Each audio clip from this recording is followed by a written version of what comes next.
अगर आप भी यूपीएससी या स्टेट पीसीएस की तैयारी कर रहे हैं तो अभी हमारे चैनल को जरूर सब्सक्राइब करें। यहाँ आपको मिलेगा यूपीएससी एवं पीसीएस के जीएस सिलेबस का संपूर्ण coverage. Hello aspirants, good morning, नमस्कार। आप सभी का स्वागत है कौटिल्य पीसीएस के इस यूट्यूब प्लेटफॉर्म पर। हम बात करने वाले हैं 1 अक्टूबर से लेकर 9 अक्टूबर तक का जो करंट अफेयर्स रहा है उस पर हम बात करेंगे। करंट अफेयर्स के ये सेशन लाने का ये उद्देश्य है कि यहाँ सिर्फ आपको करंट के टॉपिक से अवगत न कराया जाए, बल्कि यहाँ पर आपको करंट के साथ साथ उसका स्टैटिक पार्ट भी बता दिया जाए, ताकि अगर आप एक बार किसी टॉपिक को पढ़ें तो उसे बार बार कहीं और से पढ़ने की आवश्यकता न पड़े। जो टॉपिक करंट में है उसे हम स्टैटिक से लिंक करके बताएंगे। आज हम कुछ ही टॉपिक की चर्चा करेंगे। इकोनॉमिक्स, साइंस एंड टेक, इसकी चर्चा हम अपने नेक्स्ट वीडियो में करेंगे। आगे बढ़ने से पहले अगर आपने हमारे चैनल को सब्सक्राइब नहीं किया है तो इसे प्लीज़ सब्सक्राइब कर लें और अपने दोस्तों के साथ भी इसे ज़रूर शेयर करें। अगर आप यूपीएससी की तैयारी कर रहे हैं, 2026 में एग्ज़ाम देना है, या फिर आप किसी भी पीसीएस की तैयारी कर रहे हैं, चाहे वो झारखंड का जेपीएससी हो, बिहार का बीपीएससी हो या फिर यूपी पीसीएस हो, किसी भी एग्ज़ाम की तैयारी कर रहे हैं, उन सभी के लिए ये वीडियो बराबर रूप से महत्वपूर्ण रहने वाला है। आपको हमारा सेशन कैसा लगता है लास्ट में आप हमें कमेंट बॉक्स में ज़रूर बताएंगे। इसमें अगर किसी तरीके का बदलाव आप चाहते हैं तो आपका सजेशन का भी हम वेलकम करेंगे, आप ज़रूर बताइए उसे, है ना। आइए शुरू करते हैं। और ये हमारा पहला टॉपिक है। पहले टॉपिक का नाम है अंतर्राष्ट्रीय स्तर से संबंधित है ये हमारा पहला टॉपिक, और इसमें हम बात करेंगे यूनाइटेड नेशन जनरल असेंबली के बारे में। यूनाइटेड नेशन जनरल असेंबली की बैठक हुई है और उसमें किस क्षेत्र पे फोकस करने की बात की गई है हम उस पर बात करेंगे। जलवायु परिवर्तन, कार्बन उत्सर्जन पर नियंत्रण पर ध्यान केंद्रित कर रही है यूनाइटेड नेशन जनरल असेंबली। ठीक है, तो अगर आपसे पूछे कि 2025 में यूनाइटेड नेशन जनरल असेंबली ने किस टॉपिक पे सबसे ज़्यादा ध्यान देने का बात किया है, तो वो है आपका जलवायु परिवर्तन और कार्बन उत्सर्जन का नियंत्रण। अभी हर जगह पे यही टॉपिक है ना। तो इसी पे यूनाइटेड नेशन जनरल असेंबली ने बहुत ज़्यादा फोकस करने की बात कही है। संयुक्त राष्ट्र महासभा, इसके बारे में स्टैटिक पोर्शन क्या है, हमारा मेन उद्देश्य ये जानना है। तो संयुक्त राष्ट्र महासभा, यूनाइटेड नेशन जनरल असेंबली, इसकी स्थापना 24 अक्टूबर 1945 को की गई थी। स्टेट पीसीएस में कई बार क्या होता है कि आपसे ऐसा डेट भी पूछ लेगा, तो ध्यान रखेंगे 24 अक्टूबर 1945 को यूनाइटेड नेशन जनरल असेंबली की स्थापना की गई थी। और इसकी पहली बैठक 10 जनवरी 1946 में हुई थी। कहाँ पर? लंदन में। कई बार आपको ये प्लेस भी पूछ लेगा कि यूनाइटेड नेशन जनरल असेंबली की पहली बैठक कहाँ हुई थी, तो याद रखेंगे 10 जनवरी 1946 को इसकी पहली बैठक होती है। कहाँ पर? लंदन में। यूनाइटेड नेशन जनरल असेंबली का मुख्यालय कहाँ पर है? मुख्यालय न्यूयॉर्क में है, जो कि अमेरिका में स्थित है। याद रखेंगे इन सब चीजों को। ठीक है, अब बात करते हैं इसकी संरचना पे। यूनाइटेड नेशन जनरल असेंबली की जो संरचना है उसमें कुल 193 देश शामिल हैं। अभी तक कितने देश शामिल हैं? 193 देश। और इसके जो भी सदस्य हैं वो संयुक्त राष्ट्र के जो भी सदस्य होते हैं, ठीक है, संयुक्त राष्ट्र यूएन के जो भी सदस्य होते हैं वो खुद ब खुद यूनाइटेड नेशन जनरल असेंबली के भी सदस्य बन जाते हैं। और इसके सभी सदस्य देशों के पास एक वोट का अधिकार है। ठीक है, इसमें किसी को भी ज़्यादा या किसी को भी कम नहीं दिया गया है। ऐसे ध्यान रखिए कि ये जो जनरल असेंबली है, तो जनरल असेंबली में सभी को एक प्रकार का वोट प्राप्त है। ये कार्य क्या करता है? अंतर्राष्ट्रीय मुद्दों पर चर्चा। मुद्दे कौन कौन से होते हैं? शांति, सुरक्षा, विकास, मानवाधिकार, अंतर्राष्ट्रीय कानून, इन सभी मुद्दों पर चर्चा करने का काम कौन करता है? United nation general assembly. और ये संयुक्त राष्ट्र के बजट को भी स्वीकार करता है। ठीक है, संयुक्त राष्ट्र के बजट पे मेन काम करने का अधिकार किसका है? यूनाइटेड नेशन जनरल असेंबली का। सुरक्षा परिषद का जो अस्थायी सदस्य होते हैं उसके सदस्यों का चयन कौन करता है? तो यूनाइटेड नेशन जनरल असेंबली करता है अस्थायी सदस्यों का चयन। अस्थायी सदस्य जो हैं इसमें याद रखेंगे भारत अभी तक टोटल कितनी बार काम कर चुका है? 8 बार इसका अस्थायी अध्यक्ष रह चुका है। अस्थायी अध्यक्ष पूछे यूनाइटेड नेशन जनरल असेंबली या यूएनएससी के बारे में पूछे, यहाँ तो अस्थायी सदस्य जो है वो यूएनएससी में होते हैं, यूनाइटेड नेशन सिक्योरिटी काउंसिल। इसमें कौन कौन है? तो इसमें आपका यूएसए है, पहले पे यूएसए है, दूसरे पे ब्रिटेन है, तीसरे पे फ्रांस है, चौथे पे कौन है? रूस है, और पांचवें पे चीन है। तो ये 5 अस्थायी सदस्य हैं, इनका नाम आप याद रखेंगे। ठीक है, अंतर्राष्ट्रीय न्यायालय जो है उसके न्यायाधीशों का चुनाव भी कौन करता है? तो वो न्यायाधीशों का चुनाव भी करेंगे आपका यूनाइटेड नेशन जनरल असेंबली, अंतर्राष्ट्रीय न्यायालय का मुख्यालय कहाँ है? हेग, नीदरलैंड में स्थित है। ध्यान रखेंगे इन सभी बातों को। महासचिव की नियुक्ति में भाग लेता है यूनाइटेड नेशन जनरल असेंबली, और जो संयुक्त राष्ट्र के विभिन्न अंग हैं उनसे रिपोर्ट प्राप्त करने का भी काम करता है कौन? United nation general assembly. तो यूनाइटेड नेशन जनरल असेंबली के बारे में जो भी बातें यहाँ पर आपको बताई जा रही हैं आप उसे जरूर याद रखेंगे, क्योंकि ये यूपीएससी के साथ साथ पीसीएस में भी काम आ सकता है। पीसीएस में यहाँ से बहुत आसानी से सवाल आपसे बनाया जा सकता है। कोई भी महत्वपूर्ण मुद्दा होता है यूनाइटेड नेशन जनरल असेंबली के सामने, तो उस मुद्दे पर जो बहुमत हासिल करना होता है वो है 2/3। 2/3 बहुमत से ही महत्वपूर्ण मुद्दों को यहाँ पर हल किया जाता है यूनाइटेड नेशन जनरल असेंबली में। ठीक है, महासभा का सत्र जो है वो नियमित रूप से वार्षिक रूप से होता है आपका यूनाइटेड नेशन जनरल असेंबली का सत्र। हर एक वर्ष पे इसको आयोजित किया जाता है, और ये सत्र जो है ये आपका सितंबर में आरंभ होता है। सितंबर में आरंभ होके खत्म होता है अक्टूबर, मतलब चलता ही रहता है, इसलिए ये अक्टूबर के महीने में चर्चा में था। 1 अक्टूबर को ये न्यूज़ में था। उसके न्यूज़ में आने का मेन कारण जो है वो क्या था? वो कारण ही यही था क्योंकि इसकी जो वार्षिक बैठक है सितंबर में आयोजित की जाती है। ठीक है, किसकी अनुशंसा पर यह बुलाया जाता है? या तो महासचिव की अनुशंसा पर या फिर सुरक्षा परिषद की अनुशंसा पर। और वर्तमान महासचिव कौन है वो भी हम लोग आगे देखेंगे। यहां पर महासचिव की बात चल रही है तो नेटो का अगर मुख्य अध्यक्ष अभी कौन है आपसे पूछे तो उनका नाम हो जाएगा मार्क रूटे। और यूनाइटेड नेशन जनरल असेंबली के महासचिव कौन है तो उनका नाम यहां पर मेंशन किया गया है, हम अभी आगे देखेंगे। अध्यक्ष जो होते हैं यूनाइटेड नेशन जनरल असेंबली का, उनके बारे में देखते हैं। प्रत्येक वर्ष महासभा जो है वो एक अध्यक्ष का चुनाव करती है, और अध्यक्ष कौन है? यहाँ कोई व्यक्ति विशेष अध्यक्ष नहीं होता है। यूनाइटेड नेशन जनरल असेंबली में किसी एक देश को अध्यक्षता दी जाती है, और वो अध्यक्षता जो है भौगोलिक क्षेत्रों के आधार पर रोटेशन में दिया जाता है ना, हर वर्ष वो रोटेट होते रहता है। और जो यूनाइटेड नेशन जनरल असेंबली के सदस्य हैं उन्हें 5 समूहों में वर्गीकृत किया जाता है। आपसे यह भी सवाल बनाया जा सकता है। वो 5 समूह कौन कौन से हैं? तो एक है अफ्रीकन समूह, दूसरा है एशिया प्रशांत समूह, तीसरा है पूर्वी यूरोपीय समूह, चौथा है लैटिन अमेरिकी एवं कैरिबियाई समूह, और 5वां है पश्चिमी यूरोपीय एवं अन्य समूह। ठीक है, तो भारत और यूनाइटेड नेशन जनरल असेंबली के बारे में अब हम लोग देखते हैं। देखिए, जो भी फैक्ट्स पीछे बताया गया है उसे आप कंटिन्यू रिवाइज करेंगे। हो सकता है आपको ऐसा लग रहा होगा कि टॉपिक थोड़ा बोरिंग चल रहा है, बट यही बोरिंग में अगर आप झेल लिए तो एग्जाम क्लियर हो सकता है आपका, है ना। भारत और United nation general assembly, Bharat 1945 से ही इसका सदस्य रहा है। और पहली महिला अध्यक्ष कौन थी? यूनाइटेड नेशन जनरल असेंबली की पहली महिला अध्यक्ष तो वो हैं विजय लक्ष्मी पंडित, जो कि 1953 में अध्यक्ष बनी थी। और ये यूनाइटेड नेशन जनरल असेंबली में एक इतिहास था, है ना। भारत की ये बहुत बड़ी उपलब्धि रही थी कि भारत की एक महिला को 1953 में यूनाइटेड नेशन जनरल असेंबली का अध्यक्ष बनाया गया था, है ना। देखिए, अब जो जिस कारण से ये अक्टूबर में चर्चा में था हम उसे देखते हैं।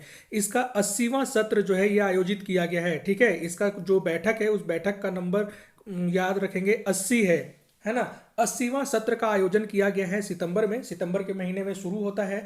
तो इसलिए अब ये थीम बहुत ज्यादा इंपॉर्टेंट है। थीम क्या है? यूनाइटेड नेशन जनरल असेंबली के वार्षिक बैठक की थीम क्या है? Peace, prosperity and sustainability for all, सभी के लिए शांति, समृद्धि और सतत विकास। तो ये थीम है, थीम जरूर याद रखेंगे। अगले वर्ष तक जो भी पीसीएस का एग्जाम होगा या यूपीएससी के एग्जाम में भी ये बहुत महत्वपूर्ण भूमिका निभा सकता है। 80वां सत्र का आयोजन किया गया और उसका थीम है peace, prosperity and sustainability for all, है ना। भारत ने इस सत्र में क्या किया? वैश्विक दक्षिण की आवाज, ग्लोबल साउथ की आवाज के रूप में विकास, ऊर्जा संक्रमण और यूएन सुधारों पर जोर दिया। तो भारत ने किन किन मुद्दों पर जोर दिया है? ध्यान रखेंगे, विकास के मुद्दे पर, ऊर्जा संक्रमण के मुद्दे पर और यूएन के सुधार के मुद्दे पर। इन मुद्दों का नाम याद रखेंगे। ठीक है, यहां से सवाल आपसे बनाया जा सकता है। विकास, ऊर्जा संक्रमण और यूएन के सुधार के मुद्दे पर जोर दिया गया है। तो इन सभी फैक्ट्स को आप ध्यान रखेंगे। इन सभी से आपसे सवाल जो है वो बहुत ही आसानी से बनाया जा सकता है। तो यूएन के महासचिव का नाम यहाँ शायद मैं टाइप करना भूल गया हूं, तो मैं आपको बता देता हूं कि यूएन के महासचिव अभी कौन है? Antonio Guterres. ठीक है, नाम याद रखेंगे, एंटोनियो गुटेरस। और पिछले कई वर्षों से नेटो जो है ये बहुत ज़्यादा चर्चा में रहा है। जब वो किसी कारण से फिर से चर्चा में आएगा तो हम उसकी बात करेंगे। पर उनके जो महानिदेशक हैं या जो प्रमुख हैं उनका नाम भी आप याद रखेंगे, उनका नाम है मार्क रूटे। ठीक है, तो ये हो गया आपका यूनाइटेड नेशन जनरल असेंबली से संबंधित फैक्ट्स, जिसमें आपका करंट अफेयर्स भी शामिल है और स्टैटिक पोर्शन भी शामिल है। इन सभी को कंटिन्यू रिवाइज करते रहेंगे, आपकी परीक्षा की दृष्टि से ये काफी महत्वपूर्ण होने वाला है। अब हमारे पास दूसरा न्यूज है। देखिए यहाँ पर स्रोत का भी नाम लिख दिया गया है, कहाँ से हमने ये न्यूज को उठाया है। तो ये पीआईबी से संबंधित न्यूज है, ठीक है, पीआईबी में ये आया था। अंतर्राष्ट्रीय ऊर्जा एजेंसी से संबंधित है और उसकी बैठक अभी कहाँ की गई है, फ्रांस में इसकी बैठक जो है की गई है। अंतर्राष्ट्रीय ऊर्जा एजेंसी की 2025 की बैठक का आयोजन कहाँ किया गया है, फ्रांस में। आपसे सीधे सीधे कंट्री का नाम पूछा जा सकता है कि इसकी बैठक कहाँ पर की गई है। उद्देश्य क्या है इस बैठक का, वैश्विक ऊर्जा सुरक्षा और नवीकरणीय ऊर्जा सहयोग को मजबूत करना। अंतर्राष्ट्रीय ऊर्जा एजेंसी है तो कुल मिला के ऊर्जा के टॉपिक से रिलेटेड होगा, और ऊर्जा में भी अभी दौर किस चीज का है, रीन्यूएबल एनर्जी का है, यानी कि नवीकरणीय ऊर्जा का है, ठीक है। अब हम लोग देखते हैं अंतर्राष्ट्रीय ऊर्जा एजेंसी से संबंधित कुछ महत्वपूर्ण फैक्ट्स को। अंतर्राष्ट्रीय ऊर्जा एजेंसी की जो स्थापना है ये की गई थी 1974 में। आपने हमारे इन्वायरमेंट के करंट अफेयर्स का पहला सेशन देखा होगा जो जनवरी 2025 से संबंधित है, जो हमारे चैनल पे अपलोड किया गया है। उसमें भी मैं ये बात आपको बता चुका हूं। अगर आपने उसे नहीं देखा है तो उसे जाके देखिए, क्योंकि अगर आप यूपीएससी 2026 या किसी भी स्टेट पीसीएस के एग्जाम की तैयारी कर रहे हैं, उसमें वहां से सवाल पूछा जा सकता है, क्योंकि वहां पर हमने 3-4 कोचिंग के मैगजीन के साथ साथ द हिंदू और पीआईबी को भी कवर किया है, ठीक है। तो अंतर्राष्ट्रीय ऊर्जा एजेंसी, इसकी स्थापना वर्ष 1974 में की गई थी। क्यों किया गया था, अगर आपसे पूछा जाए कारण, तो उसका कारण था कि 1973 में एक तेल संकट, ऑयल क्राइसिस देखने को मिला था, और इसके बाद विकसित देशों ने ऊर्जा सुरक्षा के लिए एक संगठन बनाने का निर्णय लिया, जिसके कारण से अंतर्राष्ट्रीय ऊर्जा एजेंसी की स्थापना की जाती है, ठीक है। और अंतर्राष्ट्रीय ऊर्जा एजेंसी की किस फ्रेमवर्क के तहत इसका स्थापना किया गया, तो ओईसीडी का फ्रेमवर्क है, organisation for economic cooperation and development. आपसे पूछा जा सकता है कि अंतर्राष्ट्रीय ऊर्जा एजेंसी की स्थापना निम्नलिखित में से किस संस्था के फ्रेमवर्क के अनुसार की गई है, तो वो है ओईसीडी। ध्यान रखेंगे, ठीक है, इसका पूरा नाम भी आप याद रखेंगे, organisation for economic cooperation and development. इसकी स्थापना 1974 में की गई थी। 1973 के तेल संकट के बाद, ओईसीडी के फ्रेमवर्क के बाद अब बारी है इसके मुख्यालय को जानने का। इसका मुख्यालय कहाँ है, पेरिस में, फ्रांस में इसका मुख्यालय है। अंतर्राष्ट्रीय ऊर्जा एजेंसी का मुख्यालय आपसे पूछे तो वो हो जाएगा फ्रांस। वर्तमान में इसके कितने सदस्य हैं, तो वर्तमान में इसमें 31 सदस्य हैं। कितने सदस्य हैं, 31 सदस्य हैं। अब रीजन क्या है, केवल ओईसीडी देशों को अंतर्राष्ट्रीय ऊर्जा एजेंसी की पूर्ण सदस्यता मिल सकती है। अब ओईसीडी का क्या मानदंड है, हम उस पर बाद में बात करेंगे, बट आप इसको फैक्ट के रूप में याद रख लीजिए कि अंतर्राष्ट्रीय ऊर्जा एजेंसी का सदस्य वही देश बन सकता है जो कि ओईसीडी का सदस्य है, organisation for economic cooperation and development, है ना। तो जो ओईसीडी का सदस्य होगा उसी को बनाया जा सकता है अंतर्राष्ट्रीय ऊर्जा एजेंसी का सदस्य। अब इसमें सहयोगी देश का नाम आपसे पूछ सकता है कि अंतर्राष्ट्रीय ऊर्जा एजेंसी में सहयोगी देश कौन कौन से हैं, तो 31 तो सदस्य हो गए, सदस्यों का नाम 31 है, तो याद मत रखिए, एक बार पढ़ लीजिएगा बस। अब आपसे सहयोगी देश का नाम पूछ रहा है। सहयोगी देश है भारत, चीन, ब्राजील, इंडोनेशिया और दक्षिण अफ्रीका, ठीक है। तो भारत है, चीन है, इंडोनेशिया है, ब्राजील है और दक्षिण अफ्रीका है।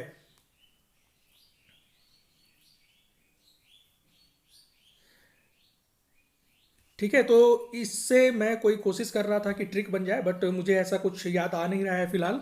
तो आप याद रखेंगे, भारत, चीन, ब्राजील, इंडोनेशिया और दक्षिण अफ्रीका जो है वो आईईए यानी कि अंतर्राष्ट्रीय ऊर्जा एजेंसी के सहयोगी सदस्य हैं। अंतर्राष्ट्रीय ऊर्जा एजेंसी की स्थापना, मुख्यालय, ये सभी आपको याद रखना है। इसका उद्देश्य क्या है, ऊर्जा सुरक्षा को बढ़ावा देना, आर्थिक विकास को बढ़ावा देना, ऊर्जा के ही क्षेत्र में आर्थिक विकास को बढ़ावा देना, पर्यावरण संरक्षण, जो कि एक इसीलिए तो रीन्यूएबल एनर्जी की तरफ ये काम कर रहा है, और एक है वैश्विक सहयोग को बढ़ावा देना, है ना। तो अगर अंतर्राष्ट्रीय ऊर्जा एजेंसी के बारे में आपसे पूछे तो इसके ये 4 उद्देश्य हैं, इसे आप ध्यान रखेंगे। पहला उद्देश्य क्या हो जाएगा, ऊर्जा सुरक्षा को बढ़ावा देना। दूसरा उद्देश्य हो जाएगा आर्थिक विकास को बढ़ावा देना। तीसरा हो जाएगा पर्यावरणीय संरक्षण और चौथा हो जाएगा वैश्विक सहयोग। तो इन सभी उद्देश्यों को आप याद रखेंगे। प्रमुख कार्य क्या है अंतर्राष्ट्रीय ऊर्जा एजेंसी का? डेटा को संग्रह करना, ऊर्जा से संबंधित डेटा को संग्रह करना, उसका विश्लेषण करना। कौन कौन सी रिपोर्ट जारी करता है अंतर्राष्ट्रीय ऊर्जा एजेंसी? तो वो रिपोर्ट है energy outlook report, world energy outlook report में ही आता है world energy outlook, energy technology perspective और ऑयल मार्केट रिपोर्ट। तो ये तीन रिपोर्टों का नाम अगर आपसे पूछे कि कौन जारी करता है तो ध्यान रखेंगे अंतर्राष्ट्रीय ऊर्जा एजेंसी के द्वारा इसे जारी किया जाता है। कई बार संस्था का नाम देके यूपीएससी के पीवाईक्यू में भी आप देखेंगे कि संस्था का नाम देके उनसे संबंधित रिपोर्ट के बारे में पूछ लिया जाता है। तो ध्यान रखेंगे world energy outlook, energy technology perspective और ऑयल मार्केट रिपोर्ट, ये सारे रिपोर्ट कौन जारी करता है? अंतर्राष्ट्रीय ऊर्जा एजेंसी। अंतर्राष्ट्रीय ऊर्जा एजेंसी ने अपने सदस्य देशों को कहा है कि 90 दिनों का तेल भंडार रखना अनिवार्य है। कितने दिनों का? 90 दिनों का तेल भंडार रखना जो है अनिवार्य है। ठीक है। अब भारत और अंतर्राष्ट्रीय ऊर्जा एजेंसी से संबंधित कुछ फैक्ट्स को देखते हैं। तो भारत एक सहयोगी देश है अंतर्राष्ट्रीय ऊर्जा एजेंसी का, आपको पता है। और ये सहयोगी देश भारत कब बना था? तो वर्ष 2017 में बना था। ध्यान रखेंगे किस वर्ष? वर्ष 2017 में बना था, है ना। तो ये सहयोग कैसे होता है? ऊर्जा डेटा को साझा करने से, नवीकरणीय ऊर्जा का विकास से संबंधित, है ना, एनर्जी एफिशिएंसी पे सहयोग करते हैं भारत और अंतर्राष्ट्रीय ऊर्जा एजेंसी। और स्वच्छ ऊर्जा जो है इस पे भी बात करते हैं। अंतर्राष्ट्रीय परिदृश्य में अंतर्राष्ट्रीय ऊर्जा एजेंसी का मुख्य काम क्या है और ये जलवायु परिवर्तन की तरफ कैसे काम कर रहा है, इस पे भी हम लोग बात कर लेते हैं। Net zero emission by 2050 road map, आपसे ये पूछा जा सकता है कि किस संस्था के द्वारा net zero emission by 2050 road map को जारी किया गया है? और ये जारी किया गया है अंतर्राष्ट्रीय ऊर्जा एजेंसी के द्वारा। ठीक है, ध्यान रखेंगे ये रोड मैप कौन जारी किया है? अंतर्राष्ट्रीय ऊर्जा एजेंसी। इसका उद्देश्य क्या है? जीवाश्म ईंधनों का उपयोग घटाना, नवीकरणीय ऊर्जा स्रोतों को बढ़ाना और ऊर्जा दक्षता को बढ़ावा देना। तो ये एक बहुत ही इंपॉर्टेंट फैक्ट है। पीसीएस वगैरह में तो आपसे बहुत ही आसानी से यहाँ से सवाल बनाया जा सकता है। उद्देश्य याद रखिए, उद्देश्य से भी सवाल आपसे बनाया जा सकता है। ध्यान रखेंगे net zero emission by 2050 road map जारी किया गया है अंतर्राष्ट्रीय ऊर्जा एजेंसी के द्वारा, जिसका मुख्यालय कहाँ है? पेरिस, फ्रांस में स्थित है। अंतर्राष्ट्रीय ऊर्जा एजेंसी कौन कौन सी रिपोर्ट जारी करती हैं, हालांकि ये हम बता चुके हैं, पर यहाँ एक बार फिर से डिस्कस कर लेते हैं। World energy outlook report, oil market report, energy technology perspective report, global EV report. EV क्या है? इलेक्ट्रिक व्हीकल से, है ना। तो ग्लोबल ईवी रिपोर्ट कौन जारी करता है? अंतर्राष्ट्रीय ऊर्जा एजेंसी। और लास्ट है रीन्यूएबल मार्केट रिपोर्ट। तो रीन्यूएबल मार्केट रिपोर्ट भी अंतर्राष्ट्रीय ऊर्जा एजेंसी के द्वारा जारी किया जाता है। ये 5 रिपोर्ट का नाम दिया हुआ है, ये पांचों आपको ध्यान में रखना जरूरी है। किसी भी संस्था का नाम देके आपसे रिपोर्ट के बारे में पूछा जा सकता है। तो ये हमारा हो गया अंतर्राष्ट्रीय ऊर्जा एजेंसी से संबंधित महत्वपूर्ण फैक्ट्स करेंट अफेयर्स के साथ। तो 2 टॉपिक कंप्लीट हो चुका है। अगर आपने हमारे चैनल को सब्सक्राइब नहीं किया है तो इसे प्लीज सब्सक्राइब कर लें और अपने दोस्तों के साथ भी जरूर शेयर करें। ठीक है, ये सारे फैक्ट्स पढ़ लेंगे तो आपकी तैयारी बेहतर हो जाएगी। चलिए आगे बढ़े। टॉपिक नंबर 3 है हमारे सामने, इंडिया का global water security council. India और ग्लोबल वाटर सिक्योरिटी काउंसिल से संबंधित कुछ फैक्ट्स हैं, उसे हम लोग देखते हैं। ये देखिए, ये न्यूज कहां से लिया गया है? ये न्यूज लिया गया है द हिंदू से, है ना। 1 से 9 अक्टूबर 2025 के बीच में जो भी महत्वपूर्ण टॉपिक रहा है हम उस पर बात कर रहे हैं। अगर सिर्फ नोट्स बनाने पे आया जाए तो बहुत सारा नोट्स दिया जा सकता है। मुझे लगता है कि जो इम्पोर्टेंट है उसी को मैंने यहाँ पर रखा है आपके सामने। अगर आप कुछ और चाहते हैं कि आपको कुछ बेहतर नोट्स प्रोवाइड किया जाए, उसके लिए कुछ सजेशन है तो आप प्लीज वो हमें कमेंट बॉक्स में जरूर बताएंगे। टॉपिक नंबर 3 को शुरू करते हैं। ग्लोबल वाटर सिक्योरिटी काउंसिल से संबंधित है। भारत ने वैश्विक जल सुरक्षा परिषद की अध्यक्षता संभाल ली है। अगर आपसे पूछेगा ग्लोबल वाटर सिक्योरिटी काउंसिल का अध्यक्ष कौन है तो वो है भारत। ठीक है, 2025 में इसे अध्यक्ष बना दिया गया है। अब ग्लोबल वाटर सिक्योरिटी काउंसिल के बारे में हम पढ़ते हैं। ग्लोबल वाटर सिक्योरिटी काउंसिल जो है इसकी स्थापना वर्ष 2024 में की गई थी। ध्यान रखेंगे, वर्ष 2024 में इसकी स्थापना की गई थी। अगर आपसे कॉन्फ्रेंस ऑफ पार्टीज का नंबर पूछ ले कि किस यूएनएफसी के UNFCCC के किस कॉप मीटिंग में इसकी स्थापना की गई थी? तो वो था COP28। COP COP conference of parties का शॉर्ट फॉर्म है और ये 28 जो कि कहाँ आयोजित किया गया था? दुबई में। आप हमें कमेंट बॉक्स में बताएंगे कि COP29 का आयोजन कहाँ पर किया गया है। ठीक है, ये मैंने आपको इन्वायरमेंट का जो सेशन मैंने करवाया है, 2 वीडियो जो मैंने अपलोड किया है, उसमें मैं आपको बताया था कि COP29 का आयोजन कहाँ किया गया है। ठीक है, तो COP28 में ग्लोबल वाटर सिक्योरिटी काउंसिल की स्थापना वर्ष 2024 में की गई थी। जो ये कॉप कहां पर हुआ था? 28 दुबई में हुआ था। ठीक है, और इसकी अध्यक्षता अभी किसने संभाली है? तो भारत इसका अध्यक्ष बन गया है। उद्देश्य क्या है ग्लोबल वाटर सिक्योरिटी काउंसिल का? तो इसका उद्देश्य है जल संसाधनों की सुरक्षा करना, जल प्रबंधन को बढ़ावा देना और जलवायु परिवर्तन से उत्पन्न संकट से निपटना। तो ये सभी उद्देश्यों को भी आप याद रखेंगे। ग्लोबल वाटर सिक्योरिटी काउंसिल का मेन ऑब्जेक्टिव क्या है, मुख्य उद्देश्य क्या है, वो देखते हैं। वैश्विक जल सुरक्षा को सुनिश्चित करना। देखिए, ये पीटी के ख्याल से है, हमारा पीटी के उद्देश्य से बनाया जा रहा है, प्रीलिम्स एग्जाम के उद्देश्य से बनाया जा रहा है ये वीडियो। तो हम मेंस पर्सपेक्टिव से अभी डिस्कस नहीं करेंगे। ठीक है, उद्देश्य को याद रखिए। वैश्विक जल सुरक्षा को सुनिश्चित करना, जल नीति में समन्वय को बढ़ावा देना, जलवायु परिवर्तन और जल संबंधी जो संकट है उससे निपटने में एक दूसरे को सहयोग करना, डेटा और अनुसंधान साझेदारी को बढ़ावा देना। ठीक है, एक दूसरे देशों के साथ डेटा का आदान प्रदान को भी बढ़ावा देना इसका मुख्य काम है। और सतत विकास लक्ष्य को का जो गोल है, सस्टेनेबल डेवलपमेंट गोल नंबर 6, उस पे काम करना। अगर आपसे पूछा जाए कि जो जल है, स्वच्छ पेयजल है, ये किस सस्टेनेबल डेवलपमेंट गोल में किस नंबर पे है? तो 6 नंबर का जो गोल है वो आपका वाटर से संबंधित है, ध्यान रखेंगे। ठीक है, ग्लोबल वाटर सिक्योरिटी काउंसिल जो है इसका मुख्यालय कहां पर स्थित है? तो इसका मुख्यालय है जेनेवा, स्विट्जरलैंड। अभी मैंने आपको बताया अंतरराष्ट्रीय ऊर्जा एजेंसी, इसका मुख्यालय कहां पर स्थित था? पेरिस में स्थित था। पेरिस में स्थित था, याद रखेंगे। और ग्लोबल वाटर सिक्योरिटी काउंसिल का मुख्यालय अगर आपसे पूछे तो ये जेनेवा में स्थित है, ध्यान रखेंगे। स्थापना 2024 में। COP28 जिसका आयोजन कहां किया गया था? दुबई में किया गया था। ग्लोबल वाटर सिक्योरिटी काउंसिल के सदस्य कौन कौन से देश हैं? तो वैसे देश जो कि संयुक्त राष्ट्र एजेंसी के सदस्य हैं। संयुक्त राष्ट्र एजेंसी कौन कौन सी? जैसे यूनाइटेड नेशन का जो भी एजेंसी है, प्रमुख 6 एजेंसियां हैं, उन सभी में जो जो शामिल हैं वो सभी ऑटोमेटिक शामिल हो जाते हैं। किसमें? ग्लोबल वाटर सिक्योरिटी काउंसिल में। इसमें विश्व बैंक शामिल है, एशियाई विकास बैंक भी शामिल है, ध्यान रखेंगे। यहां आपसे पूछा जा सकता है, अगर AII भी एशिया का जो इंफ्रास्ट्रक्चर से संबंधित बैंक है, अगर आपको ये नाम देके पूछे कि क्या ये ग्लोबल वाटर सिक्योरिटी काउंसिल में शामिल है, तो ये शामिल नहीं है, ध्यान रखेंगे इसमें। ठीक है, भारत जो है इसमें अपनी क्या भूमिका निभा सकता है उस पर हम लोग बात कर लेते हैं। भारत इसका संस्थापक सदस्य है और वर्तमान में तो इसने अध्यक्षता भी संभाल ली है। भारत में जो मिशन चलाए जा रहे हैं, जल जीवन मिशन, अटल भूजल योजना, इन सब के अनुभवों को भारत यहाँ पर साझा कर सकता है ना। और ग्रामीण जल प्रबंधन और शहरी नियोजन को एक मॉडल के रूप में प्रस्तुत कर सकता है। भारत में जो ये मॉडल अपनाया गया है उसे एक मॉडल के रूप में प्रस्तुत कर सकता है ग्लोबल वाटर सिक्योरिटी काउंसिल में। ठीक है, तो ये जो फैक्ट है ग्लोबल वाटर सिक्योरिटी काउंसिल से संबंधित, इसे आप जरूर याद रखेंगे। ग्लोबल वाटर सिक्योरिटी काउंसिल की स्थापना COP28 के तहत 2024 में दुबई में की गई थी और इसका मुख्यालय जो है वो जेनेवा, स्विट्जरलैंड में है और वर्तमान में इसका अध्यक्ष जो है भारत है। ये फैक्ट्स आपको जरूर याद रखना है। ये हो गया हमारा तीसरा टॉपिक कंप्लीट। अब आगे बढ़ते हैं और देखते हैं अपने चौथे टॉपिक को। चौथा टॉपिक हमारे सामने है विश्व स्वास्थ्य संगठन से संबंधित। ये हम PIB से लिए हैं इस न्यूज को।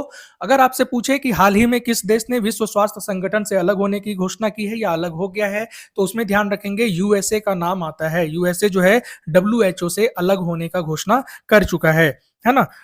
तो विश्व स्वास्थ्य संगठन से संबंधित जो करंट अफेयर्स है वो तो ज्यादा इंपॉर्टेंट है नहीं। वैश्विक आपातकालीन तैयारी और डिजिटल हेल्थ नेटवर्किंग पर नई पहल शुरू की है। तो आपसे ये भी पूछा जा सकता है वैश्विक आपातकालीन तैयारी स्वास्थ्य के संबंध में, वैश्विक आपातकालीन तैयारी और डिजिटल हेल्थ नेटवर्किंग पर नई पहल किसने शुरू किया है? तो इसका आंसर तो WHO हो जाएगा। हेल्थ, स्वास्थ्य जहां मिले वहां आंसर क्या हो जाएगा? WHO। अब हम लोग देखते हैं WHO से संबंधित कुछ स्टैटिक पोर्शन को। WHO की स्थापना कब हुई थी? 7 अप्रैल 1948 को। इसीलिए 7 अप्रैल को क्या मनाया जाता है? विश्व स्वास्थ्य दिवस। ठीक है। तो विश्व स्वास्थ्य दिवस मनाया जाता है क्योंकि इसी दिन 7 अप्रैल 1948 में विश्व स्वास्थ्य संगठन की स्थापना की गई थी।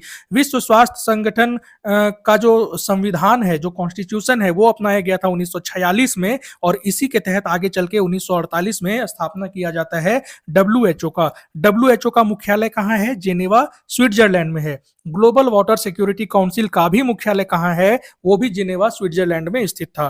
ठीक है, तो ध्यान रखेंगे, मुख्यालय जरूर याद रखेंगे, मुख्यालय आपसे पूछा जा सकता है। डब्ल्यूएचओ जो है ये यूएन का एक विशेष एजेंसी है ना, यूएन की एक विशेष एजेंसी है। और किसके अंडर में ये काम करती है डब्ल्यूएचओ? तो ये काम करती है UN economic and social council, जिसे हम इकोसॉक के नाम से जानते हैं। तो डब्ल्यूएचओ इकोसॉक के अंतर्गत कार्य करती है, इस बात को आप ध्यान रखेंगे। सदस्य देश कौन कौन से हैं डब्ल्यूएचओ में? तो अभी तक टोटल 194 सदस्य हैं, और इन्हें क्षेत्रीय आधार पर बांटा जाता है। जैसे यूनाइटेड नेशन सिक्योरिटी काउंसिल या यूनाइटेड नेशन जनरल असेंबली के जो सदस्य हैं उन्हें भी रीजन के आधार पर बांटा गया था, और रीजन 5 थे, 5 मैंने आपको बताया था। पर यहां जो है डब्ल्यूएचओ का, उसमें कुछ 6 क्षेत्रों में बांटा गया है इसके सदस्यों को, जिसमें से एक है अफ्रीका। अफ्रीका रीजन का मुख्यालय जो है कांगो में है। अफ्रीका रीजन का मुख्यालय कहाँ है? कांगो में है, ध्यान रखेंगे। दूसरा है अमेरिका रीजन, और अमेरिका रीजन का मुख्यालय जो है वो वाशिंगटन डीसी में है। तीसरा है दक्षिण पूर्वी एशिया, और दक्षिण पूर्वी एशिया का जो मुख्यालय है वो नई दिल्ली, भारत में स्थित है। ठीक है, तो याद रखेंगे दक्षिण पूर्वी एशिया में डब्ल्यूएचओ का जो क्षेत्र है उसका मुख्यालय कहाँ स्थित है? नई दिल्ली, भारत में। चौथा है यूरोप, और यूरोप में मुख्यालय कहां पर है? कोपेनहेगन, डेनमार्क में। हर क्षेत्र में एक मुख्यालय बनाया गया है ताकि हर क्षेत्र से संबंधित बातों को डब्ल्यूएचओ जो है वो नियंत्रित कर सके। तो यूरोप का मुख्यालय कोपेनहेगन, डेनमार्क में है। और एक है पूर्वी भूमध्य सागरीय क्षेत्र, और पूर्वी भूमध्य सागरीय क्षेत्र का जो मुख्यालय है डब्ल्यूएचओ से संबंधित वो है काहिरा, मिस्र में। याद रखेंगे, काहिरा, मिस्र में। और लास्ट है पश्चिमी प्रशांत का क्षेत्र। पश्चिमी प्रशांत का जो क्षेत्र है इसका मुख्यालय कहाँ स्थित है? मनीला, फिलीपींस में है। तो इन सभी 6 क्षेत्रों का नाम याद रखेंगे। डब्ल्यूएचओ को 6 क्षेत्रों में बांटा गया है, और वो 6 हैं। अफ्रीका, जिसका मुख्यालय है कांगो, रिवाइज कर लीजिए मेरे साथ। अमेरिका, जिसका मुख्यालय है वॉशिंगटन डीसी। तीसरा है दक्षिण पूर्व एशिया, जिसका मुख्यालय है नई दिल्ली। चौथा है यूरोप, जिसका मुख्यालय है कोपेनहेगन, डेनमार्क। पांचवा है पूर्व भूमध्य सागरीय क्षेत्र, जिसका मुख्यालय है काहिरा, मिस्र में। और छठा है पश्चिमी प्रशांत महासागरीय क्षेत्र, जिसका मुख्यालय कहाँ है? मनीला, फिलीपींस में। डब्ल्यूएचओ कौन से प्रमुख रिपोर्ट को जारी करता है, हम वो देखते हैं। तो पहला है वर्ल्ड हेल्थ रिपोर्ट, दूसरा है ग्लोबल टीबी रिपोर्ट, टीबी तपेदिक कहते हैं हिंदी में। तीसरा है वर्ल्ड मलेरिया रिपोर्ट, और चौथा है वर्ल्ड इम्यूनाइजेशन रिपोर्ट। अब आप हमें कमेंट बॉक्स में बताएंगे कि भारत ने किस वर्ष तक टीबी के उन्मूलन का लक्ष्य रखा है। ठीक है, आप ये हमें कमेंट बॉक्स में जरूर बताएंगे। नेक्स्ट कुछ और यहां पर इंपॉर्टेंट है, global health observatory data repository report, एक ये भी रिपोर्ट जारी किया जाता है डब्ल्यूएचओ के द्वारा, ध्यान रखेंगे। डब्ल्यूएचओ के महानिदेशक कौन है फिलहाल? तो महानिदेशक हैं टेड्रोस एडाहोनम घेब्रेयेसस। तो घेब्रेयेसस याद रखिए, टेड्रोस घेब्रेयेसस, और ये कहाँ के हैं? इथियोपिया के हैं। ठीक है, अफ्रीकी महाद्वीप से चुने गए पहले अध्यक्ष हैं डब्ल्यूएचओ के वर्तमान महानिदेशक, और वो हैं टेड्रोस घेब्रेयेसस। किस देश से बिलोंग करते हैं ये? इथियोपिया से बिलोंग करते हैं। इनकी नियुक्ति 2017 में हुई थी, और 2022 में इनकी पुनर्नियुक्ति की गई है, जिसके कारण से इनका कार्यकाल जो है वो वर्ष 2027 तक है। पीसीएस वगैरह के एग्जाम में आपसे कार्यकाल भी पूछा जा सकता है, तो इन सभी फैक्ट्स को रिवाइज करते चलेंगे। यहाँ कुछ महत्वपूर्ण डेट्स हैं जिनके बारे में हम चर्चा कर लेते हैं। 7 अप्रैल को मनाया जाता है विश्व स्वास्थ्य दिवस, जैसा कि आपको अभी बताया गया। 24 मार्च को मनाया जाता है विश्व टीबी दिवस, जिसकी बात अभी हम लोग कर रहे थे। टीबी दिवस जो है ये आपका 24 मार्च को मनाया जाता है। 1 दिसंबर को विश्व एड्स दिवस मनाया जाता है, और 10 अक्टूबर को विश्व मानसिक स्वास्थ्य दिवस मनाया जाता है। तो देखिए, ये सारे फैक्ट्स जो हैं आपसे पीसीएस के एग्जाम में सीधे सीधे पूछ लिए जाते हैं। बीपीएससी का पेपर उठाइए, उसमें आपको 24 मार्च तो इतनी बार पूछा गया है, 2-3 बार ये पूछ लिया गया है। तो विश्व टीबी दिवस जो है ये 24 मार्च को मनाया जाता है। 10 अक्टूबर मानसिक स्वास्थ्य दिवस से संबंधित है, याद रखेंगे इन सभी बातों को। नेक्स्ट टॉपिक है हमारे पास अंतरराष्ट्रीय व्यापार से समझौता, और इसमें कुछ खास नहीं है। यूएई के साथ भारत ने मुक्त व्यापार पर बातचीत शुरू की है, अभी ये ज्यादा इंपॉर्टेंट है नहीं। आगे बढ़ते हैं हम लोग, राष्ट्रीय न्यूज से संबंधित कुछ फैक्ट्स को देखते हैं, और इसमें है पीएम कुसुम योजना। पीएम कुसुम योजना, ये देखिए पीआईबी से लिया गया न्यूज है ये। तो पीएम कुसुम योजना जो है, हम इस पे बात करेंगे। भारत सरकार ने ग्रामीण क्षेत्रों में स्मार्ट सिंचाई और सोलर पंप को बढ़ावा देने के लिए पीएम कुसुम योजना का विस्तार कर दिया है। ठीक है, पीएम कुसुम योजना को 2019 में शुरू किया गया था।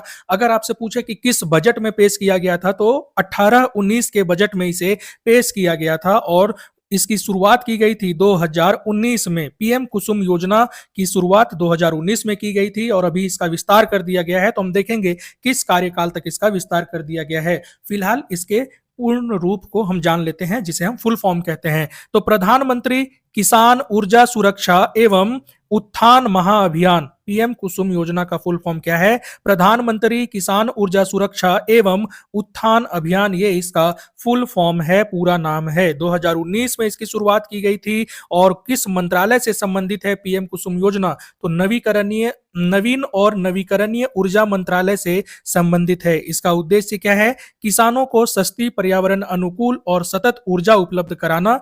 दूसरा है कृषि क्षेत्र में सौर ऊर्जा के उपयोग को बढ़ावा देना। तीसरा है डीजल पर निर्भरता को घटाना और स्वच्छ ऊर्जा को अपनाना। चौथा है किसानों को अतिरिक्त आय का स्रोत प्रदान करना। और पांचवा है ग्रामीण क्षेत्रों में ऊर्जा आत्मनिर्भरता को बढ़ाना। उद्देश्य को जरूर याद रखेंगे, ठीक है, उद्देश्य को जरूर याद रखेंगे। किसानों को सस्ती, पर्यावरण अनुकूल, सतत ऊर्जा उपलब्ध कराना पहला उद्देश्य है। सौर ऊर्जा के उपयोग को बढ़ावा देना किसानों के बीच दूसरा है। किसानों को डीजल पर निर्भरता को घटाना और उन्हें स्वच्छ ऊर्जा अपनाने के लिए प्रोत्साहित करना, यह भी एक इसका उद्देश्य है। किसानों को अतिरिक्त आय का स्रोत प्रदान करना, और ग्रामीण क्षेत्रों में आत्मनिर्भरता को बढ़ावा देना ऊर्जा के मामले में, इसे आप याद रखेंगे। हाल ही में इसमें क्या चेंजेस किया गया है, हम वो देख लेते हैं। इस योजना को 2019 में शुरू किया गया था, और इसके कार्य में विस्तार करके, अवधि में विस्तार करके इसे 2026 तक के लिए बढ़ा दिया गया है। तो पीसीएस के एग्जाम वगैरह में आपसे यहां से सवाल आसानी से बनाया जा सकता है कि किस कार्यकाल के लिए इसका विस्तार कर दिया गया है। तो 2026 तक के लिए ध्यान रखेंगे। इसमें क्या किया गया है कि सौर पंपों को 35 लाख करने का लक्ष्य रखा गया है ना। जो सोलर पंप जो स्थापित किए जा रहे हैं किसानों की भूमि पर, उसकी संख्या बढ़ा करके कर दी गई है कि अब 35 लाख हमारा टारगेट होगा। तो ये टारगेट भी आपसे पूछा जा सकता है, याद रखेंगे। कुसुम डैशबोर्ड को लॉन्च किया गया है, और कुसुम डैशबोर्ड क्या करेगा? योजना की प्रगति को ट्रैक करने के लिए एक डिजिटल पोर्टल है। तो योजना किस तरीके से काम कर रहा है, कितना सक्सेसफुल है, वो देखने के लिए कुसुम डैशबोर्ड को लॉन्च किया गया है।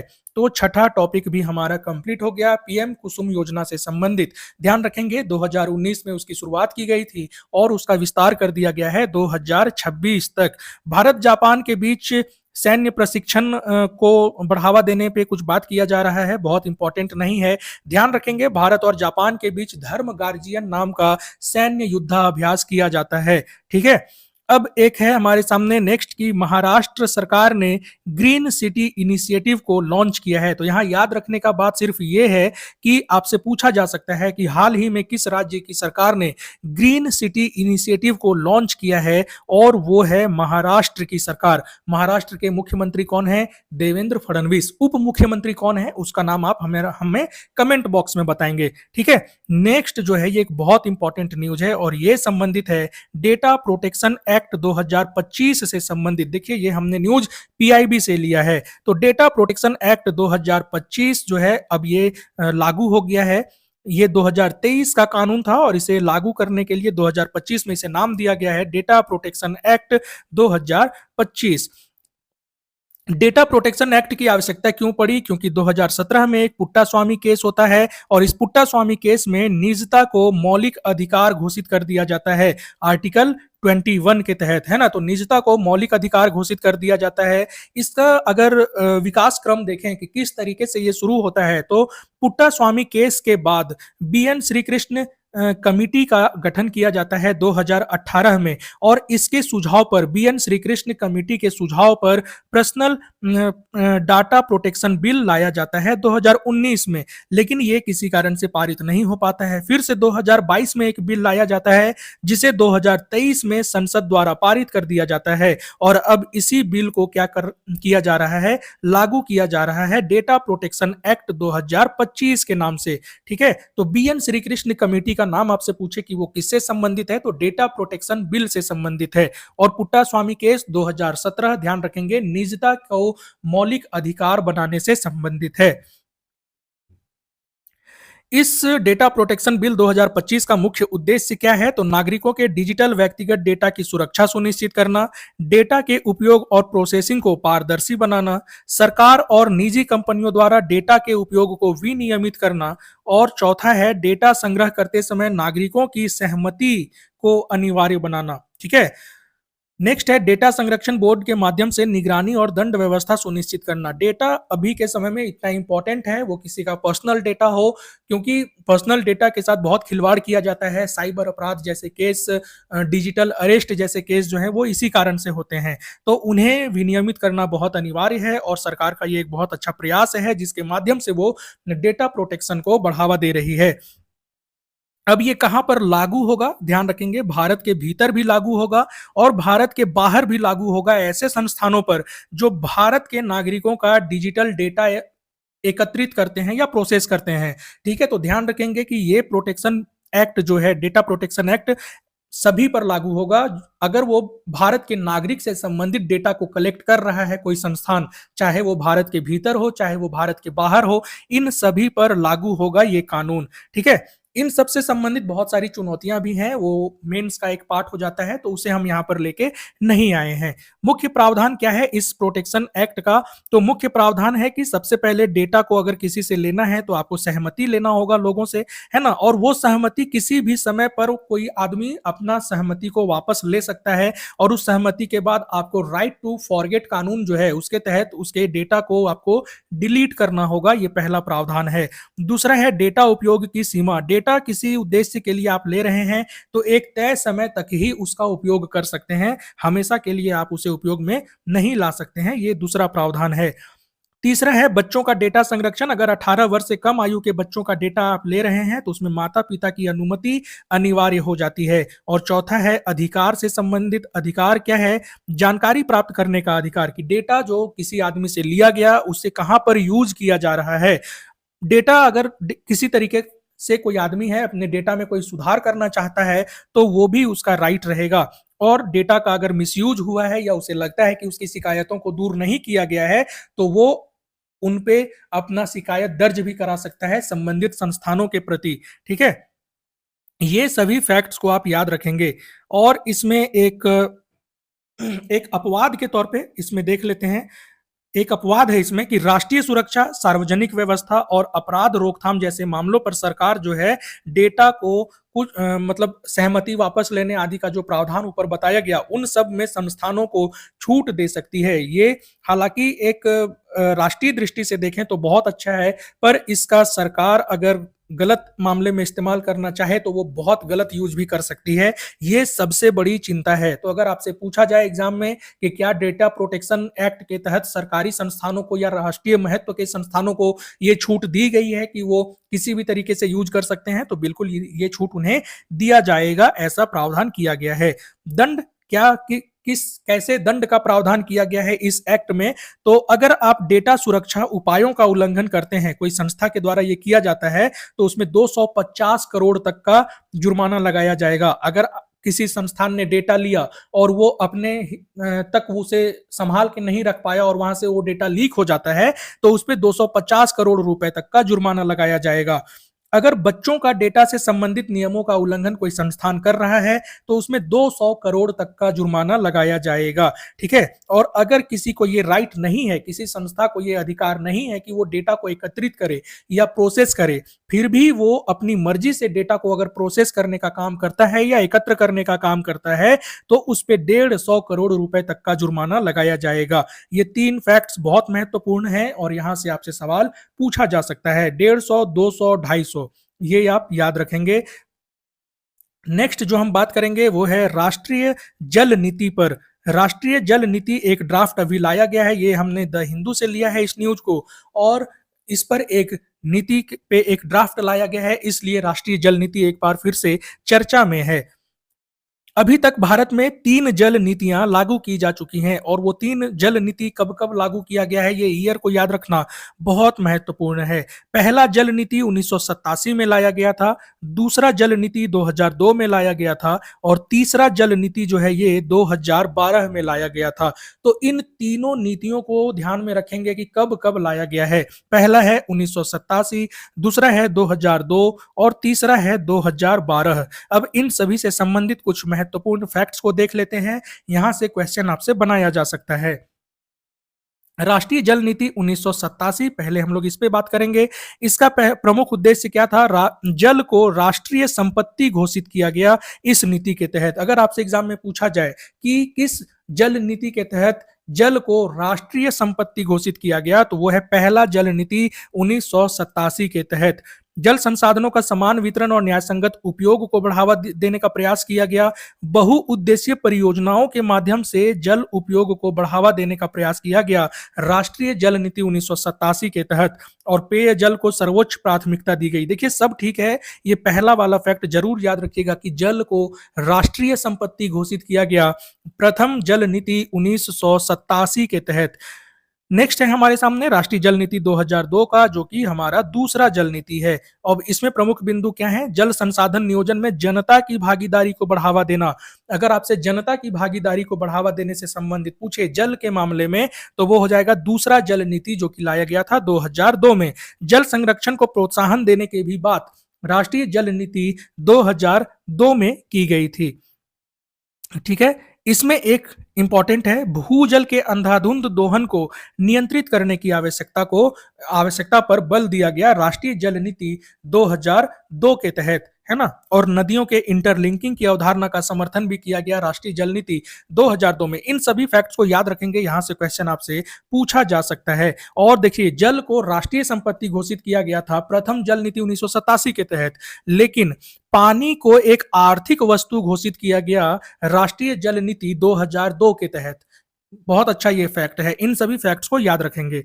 तीसरा है राष्ट्रीय जल नीति 2012, और ये सबसे व्यापक और आधुनिक जल नीति मानी जाती है। इसके तहत भी जल को आर्थिक वस्तु घोषित किया गया। ऑप्शन में आपको दोनों नहीं देगा, क्योंकि दोनों में इस बात पर चर्चा की गई है, 2002 में भी और 2012 में भी। जल उपयोग की प्राथमिकता पर बल दिया गया। पेयजल, सिंचाई, जल विद्युत और पर्यावरणीय जरूरतें, इन 4 क्षेत्रों में जल उपयोग को प्राथमिकता दिया गया। ठीक है, कौन कौन सा है? पेयजल, सिंचाई, जल विद्युत और पर्यावरण के क्षेत्र में। इसमें और क्या इंपॉर्टेंट है, हम उसे देखते हैं। देखिए, जल प्रबंधन के लिए ग्राम पंचायत, जल उपभोक्ता समितियां आदि को सशक्त बनाने पर बल दिया गया तीसरा जल नीति 2012 के तहत। और तीसरे जल नीति में पानी के रिसाइकलिंग और रीयूज को बढ़ावा दिया गया। ठीक है, तो पानी के पुनर्चक्रण का अवधारणा किसमें लाया गया? तीसरे जल नीति 2012 के तहत। प्रदूषित जल पर सख्त नियंत्रण लगाने की बात की गई, और जल विवाद समाधान प्राधिकरण को मजबूत करने का बात जो है वो तीसरे जल नीति 2012 में किया गया। 2021 में जो ड्राफ्ट अभी लाया गया है उसके बारे में हम लोग देख लेते हैं। इसमें सबसे इंपॉर्टेंट है मिहिर शाह समिति, है ना। तो अगर आपसे पूछे कि राष्ट्रीय जल नीति 2021 जो चौथा जल नीति हो सकता है हमारा, उसका मसौदा किसने तैयार किया है, उसका ड्राफ्ट किसने तैयार किया है, तो वो हो जाएगा मिहिर शाह समिति। ठीक है, मिहिर शाह समिति के द्वारा इसे तैयार किया गया है। इसमें क्या क्या सुझाव दिया गया है? जल का समान वितरण हो, जल संरक्षण को प्राथमिकता दिया गया है, जल सुरक्षा सूचकांक विकसित करने पे बात की गई है, और रिवर बेसिन मैनेजमेंट को लागू करने पर बात की गई है। कृषि क्षेत्र में जल का उपयोग दक्षता पूर्वक किया जाना चाहिए, ये भी बात किया गया है इसमें। और जल को एक अधिकार के रूप में मान्यता देने की सिफारिश की गई है कि जो पानी तक पहुंच हर किसी का एक अधिकार होना चाहिए, है ना। रिसाइकलिंग, वर्षा जल संचयन, इन सभी को अनिवार्य करने का बात कहा गया है, ध्यान देंगे। शहरी क्षेत्रों में जल के प्रबंधन के लिए रिसाइकलिंग और जो वर्षा का जल होता है उसे संचित करना, इसे अनिवार्य बनाने की सिफारिश की गई है मिहिर शाह समिति के द्वारा।